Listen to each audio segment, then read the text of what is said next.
নিজেকে বুদ্ধিমান প্রমাণ করতে চাও, তাহলে তোমার উত্তরটা প্রশ্নকারীর উপযোগী করে নাও।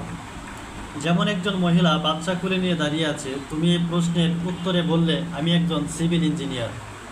সম্প্রতি আমাদের কোম্পানি এই ভবনটা তৈরি করেছে, যেখানে বাচ্চাদের জন্য আলাদা ফ্যাসিলিটি দেওয়া হয়।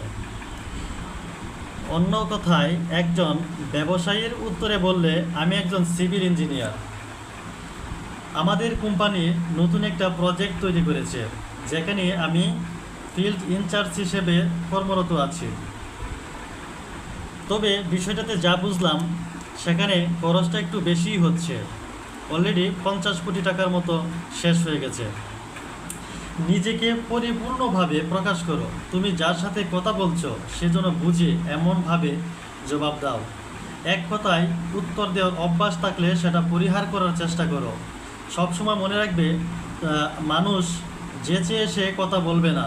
তোমাকে এমনভাবে কথা বলতে হবে যেন তোমার কথার বলা থেকে সে অনেকগুলা উপাদান পেয়ে যায়।